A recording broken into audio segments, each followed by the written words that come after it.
Bismillahirrahmanirrahim. Assalamualaikum warahmatullahi wabarakatuh.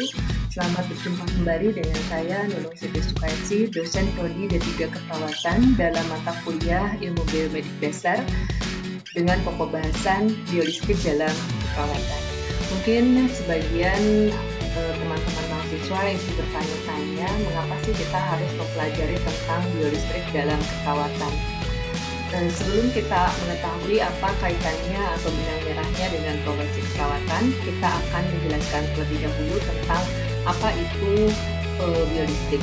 Biolistrik adalah ilmu yang mempelajari tentang potensial aksi pada organ tubuh manusia. Jadi jangan membayangkan bahwa di biolistrik itu akan mempelajari tentang sistem kelistrikan di rumah kita. Misalnya bagaimana lampu mendapat menyala, kemudian dari aliran listrik berubah menjadi panas. Nah, kita tidak akan mempelajari hal itu, tetapi adalah khusus potensial listrik yang ada pada organ tubuh manusia yang ada persamaan dan perbedaan dengan sistem kelistrikan yang ada di rumah kita.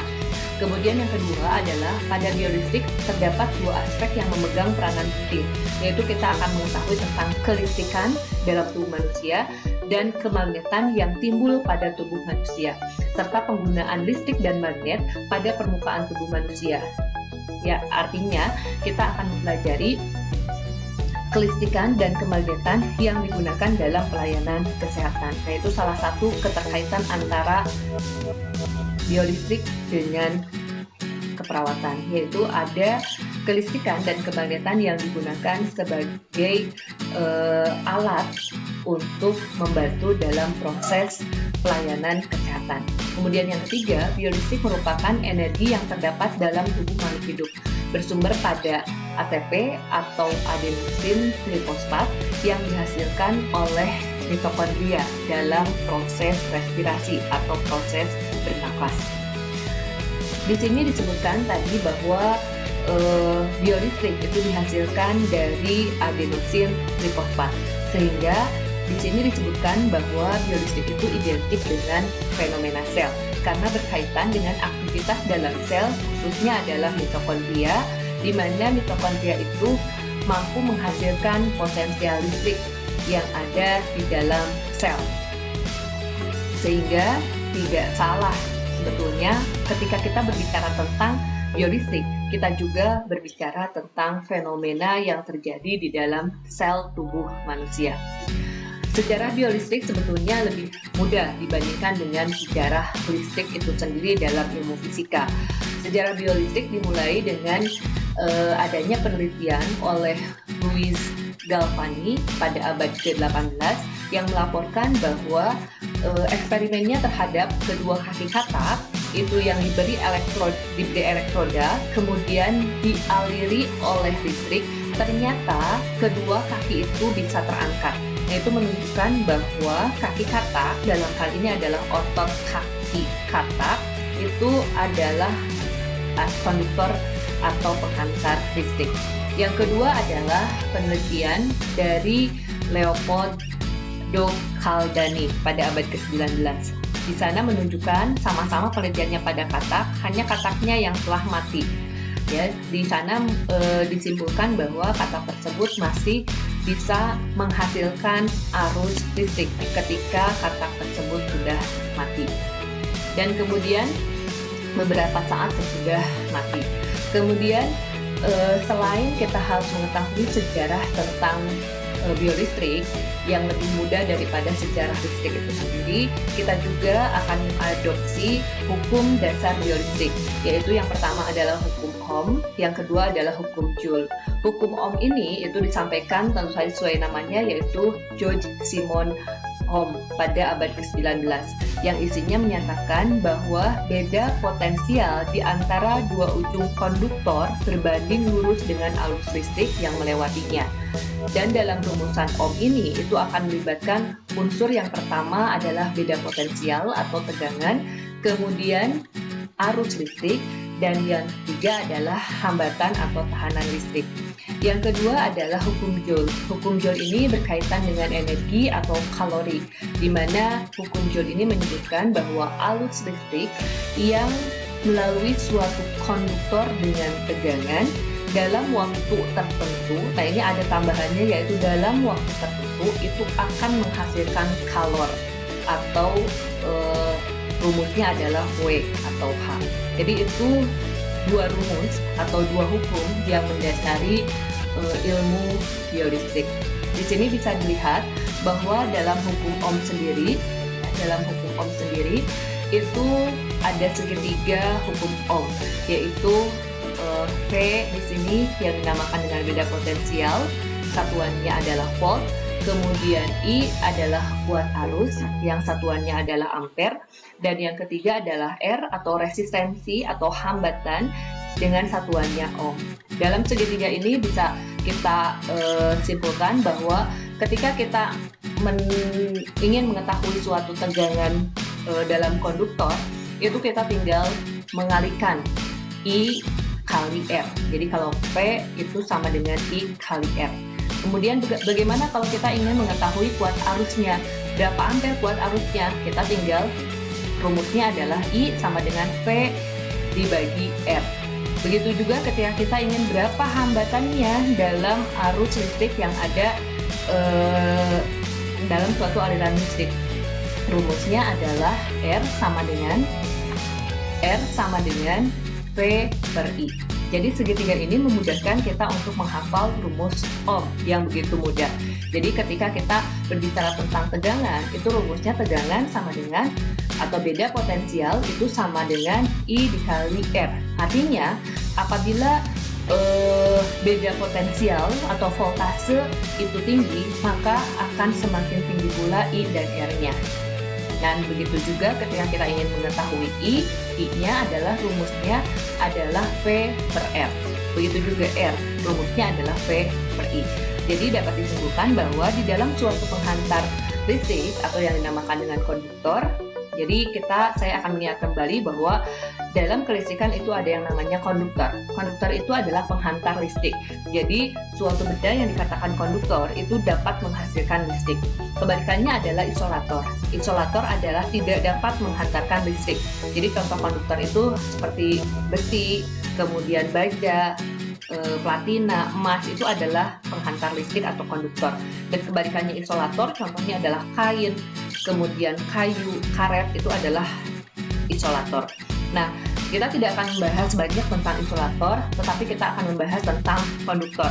Karena nanti dalam tubuh kita juga merupakan konduktor dalam sistem kelistrikan, di mana suatu penghantar listrik atau konduktor itu terdapat elektron-elektron atau partikel bermuatan negatif. Jadi kita harus ingat bahwa elektron itu adalah partikel bermuatan negatif dan kebalikannya adalah proton, yaitu partikel yang bermuatan positif.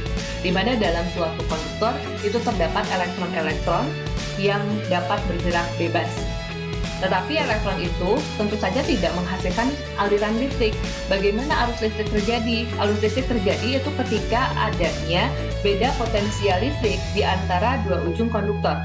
Jadi ada arus yang mengalir dari ujung berpotensial tinggi ke ujung yang berpotensial rendah. Jadi kalau ada konduktor itu tentu saja tidak akan menghasilkan listrik, tetapi akan menghasilkan listrik jika dialiri oleh sumber listrik pada salah satu ujungnya dan akan merambat ke ujung yang lainnya. Nah, itu baru akan terjadi aliran listrik. Sementara konduktor itu tidak menghasilkan aliran listrik. Yang kedua adalah hukum Joule. Nah, hukum Joule ini menyebutkan bahwa arus listrik itu rumusnya I, kemudian yang melalui suatu konduktor dengan tegangan V dalam waktu tertentu ini adalah T, maka akan menghasilkan kalor. Jadi kalor yang ada dalam tubuh manusia atau dalam benda-benda yang ada di dunia ini, panas yang ada di dunia ini merupakan hasil dari kuat arus yang dikuatkan dikalikan dengan hambatan dan dikalikan dengan waktu atau dalam waktu tertentu. Nah, ketika arus listrik ini dikalikan dengan hambatan yang secara berulang-ulang terjadi, maka itu akan menghasilkan kalor.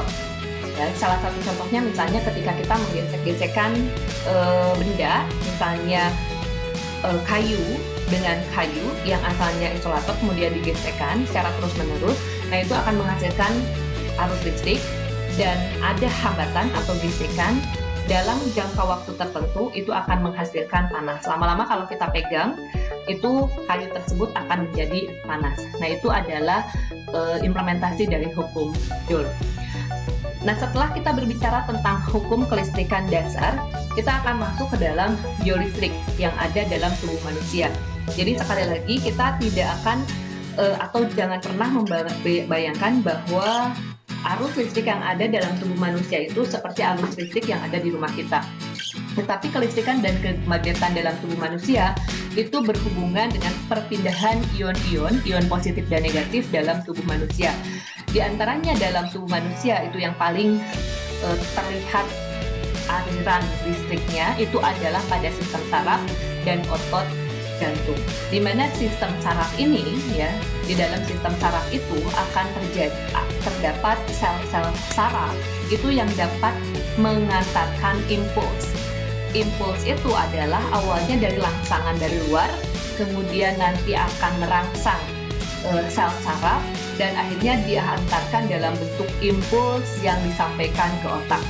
Salah satu contohnya misalnya ketika kita dicubit, misalnya kulit kita dicubit, kemudian setelah dicubit itu adalah rangsangan dari luar ke kulit kita. Nah, dari kulit itu akan diterima oleh sel saraf. Dari sel saraf, cubitan tersebut akan dirubah menjadi impuls. Nah, impuls tersebut yang akan diteruskan, yang akan dialirkan sampai dengan ke otak kita, dan akhirnya nanti dipersepsikan oleh otak bahwa kita itu sedang dicubit. Ya, nanti ada responnya, mungkin responnya au atau menghindar. Yang kedua adalah sel otot jantung. Nah, pada sel otot jantung berbeda dengan sel saraf. Apabila sel saraf tadi harus menerima rangsangan dari luar untuk menghasilkan impuls, otot jantung sendiri itu tidak memerlukan rangsangan dari luar. Otot jantung bersifat otomatisasi, dia mempunyai generator sendiri untuk menghasilkan listrik. Nah, ini adalah gambar neuron yang tadi sudah saya jelaskan bahwa potensial aksi yang terjadi itu apabila ada rangsangan di sini. Jadi rangsangannya seperti cubitan, yaitu akan diterima oleh dendrit. Bagian dari sel saraf itu salah satunya dendrit yang menerima rangsang masuk ke badan sel. Di badan sel ini ada nukleus atau inti sel, nanti akan disebarkan atau dialirkan ke akson. Ini akson. Nah, akson itu ada yang mempunyai mielin, ini adalah mielin atau sel Schwann, dan ada juga yang tidak bermielin. Kemudian nanti akan dialirkan ke sinaps. Dari sinaps akan menuju ke sel yang lainnya. Nah, itulah impuls yang terjadi dalam sistem saraf. Hal ini berbeda dengan yang ada di jantung. Nah, di jantung itu sistem kelistrikannya otomatisasi atau dihasilkan oleh jantung itu sendiri tanpa memerlukan rangsangan dari luar. Artinya dia mempunyai generator sendiri, yaitu yang dinamakan dengan SA node atau sinoatrial node. Yang dari impuls dari SA node atau yang dihasilkan oleh SA node itu akan dihantarkan ke AV node, atrioventricular node. Kemudian dari atrioventricular node itu akan dialirkan ke bundle branch. Nanti akan bercabang bundle branch kanan dan kemudian bundle branch kiri. Dari bundle branch kanan dan kiri itu akan dihantarkan ke Purkinje fibers. Dari Purkinje fibers itu akan dihantarkan kembali ke SA node. Dan begitulah seterusnya SA node akan menghasilkan impuls listrik sebanyak 60 sampai 100 kali per menit. Nah, itulah perbedaan antara sel jantung dengan sel saraf, di mana sel saraf untuk menghasilkan impuls listrik memerlukan rangsangan dari luar, jantung itu tidak, karena jantung mempunyai generator atau pacemaker sendiri, yaitu SA node. Nah, itulah perbedaan antara sistem kelistrikan yang ada di jantung dan di sistem saraf. Setelah kita mengetahui tentang arus listrik atau potensial listrik yang ada di jantung dan di sistem saraf, maka kita harus mengetahui bahwa ada isyarat magnet dalam tubuh kita. magnet dalam tubuh itu artinya bahwa secara umum bahwa medan magnet itu karena adanya aliran listrik. Jadi kalau misalnya ada aliran listrik di suatu tempat, maka di sekelilingnya itu akan terjadi medan magnet. Oleh sebab itu, tandanya bahwa tubuh kita atau dalam hal ini jantung dan saraf itu mengeluarkan atau menimbulkan arus listrik, maka akan adanya medan magnet di sekitar tubuh kita. Nah, oleh karena itu, dalam implementasi pelayanan kesehatan, kita mengenal adanya penggunaan magnet dalam tubuh manusia. Artinya, dengan alat ini kita mendeteksi bahwa dalam tubuh manusia itu terdapat aliran listrik atau impuls listrik. Di sini dapat dilihat bahwa ketika ada suatu aliran listrik, maka di sekitarnya akan timbul medan magnet. Nah, ilmu ini atau rumusan ini diterapkan dalam pelayanan kesehatan, yaitu berupa alat yang dinamakan dengan magnetokardiogram. Hasilnya nanti magnetokardiografi. Apa itu magnetokardiografi? Magnetokardiografi adalah alat untuk merekam jantung dengan menggunakan medan magnet yang timbul karena arus listrik di jantung. Jadi untuk mengetahui jantung yang ada dalam tubuh manusia, maka bisa dideteksi apakah fungsi kerja listriknya masih bagus atau tidak dengan diukur dengan alat magnetokardiografi. Kemudian setelah itu ada alat yang kedua yang sama juga mengukur medan magnet di sekitar saraf kita atau sistem saraf, yaitu bagian terbesarnya adalah otak. Di sini juga sama, karena otak kita menimbulkan impuls listrik atau aliran listrik, maka akan mengakibatkan adanya medan magnet yang dapat dideteksi oleh magnetoencephalogram. Jadi ini alatnya, magnetoencephalogram. Ini adalah alat untuk mengukur arus listrik atau impuls listrik yang ada dalam sistem saraf atau otak manusia. Nah, itu adalah isyarat magnet tubuh, yang artinya ketika di dalam sekitar jantung dan saraf tersebut terdapat arus listrik, maka di sekitarnya akan terdapat juga medan magnet. Nah, itulah salah satu implementasi dari sistem kemagnetan yang ada dalam tubuh manusia. Yang selanjutnya adalah isyarat kelistrikan tubuh.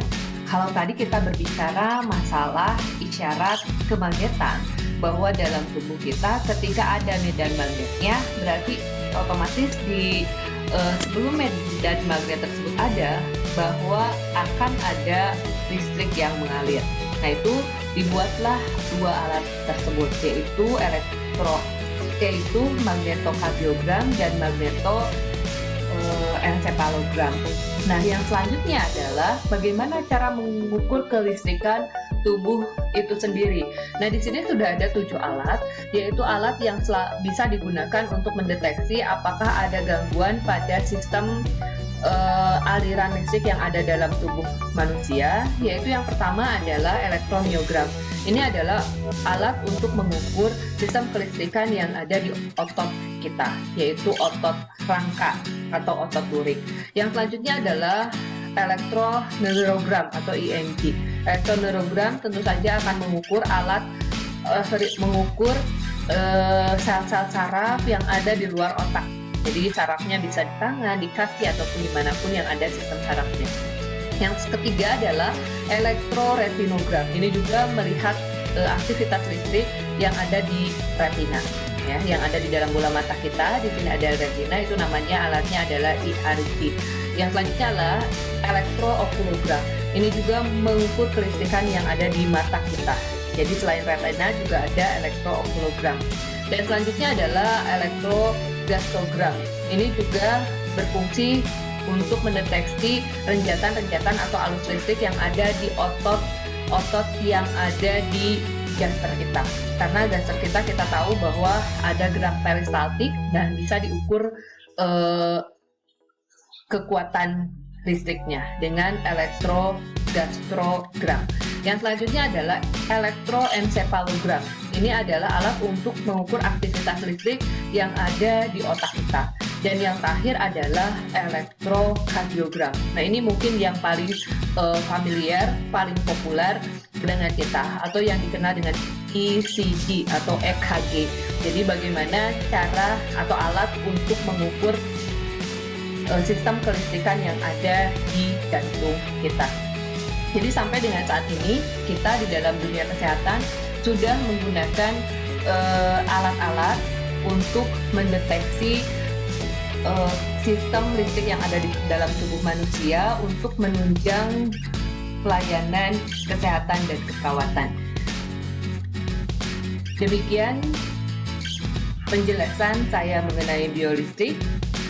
Saya ucapkan mohon maaf apabila terdapat kata-kata yang kurang tepat, dan kalau misalnya ada yang bisa bermanfaat, silakan untuk dipahami, kemudian dianalisa, dan silakan untuk membaca literatur yang lain untuk menambah khasanah pengetahuan teman-teman.